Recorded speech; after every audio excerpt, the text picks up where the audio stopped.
بهذا الجو بهذا البرد لقيت 2 اطفال يبيعون ريزو.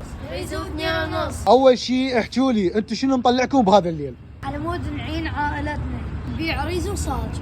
هذا الريزو على ايش قد؟ على 2.5. على 2.5. وينه بالله شو خلينا نشوفه. عاشت ايدك. هو والصلصه مالتي.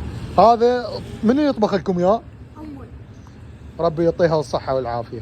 اكو فد ملاحظه كلش بسيطه، الريزو من يطبخوه ويخلون دجاج فوقه لا يخلون صلصه.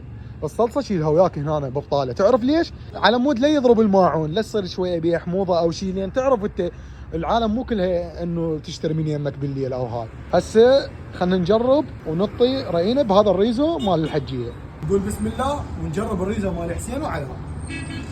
امانه الطعم كلش رهيب، يعني مرات الواحد يطلب طلب يجي الاكل عباره عن دهين. هسه انا قاعد اكل بهذا الريزو عبالك درج. سوني حبيبي هسه اريدك تشوف لي الصاج. شيء حلو نظيف ومرتب. الصاج تقريبا 6 قطع الى 7 وكاتشب ومايونيز وشويه فنجر. البساطه حلوه ترى. هذا بيش هذا الموعد مال الصاج؟ 2.5. همي انا ب 2.5.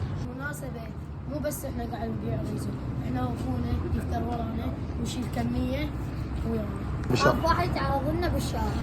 زين عندك توصيل؟ اي موجود توصيل 0778 02 7 477 هذا الرقم، يعني كل مناطق نقدر نتواصل عليه وكل الاكلات موجوده.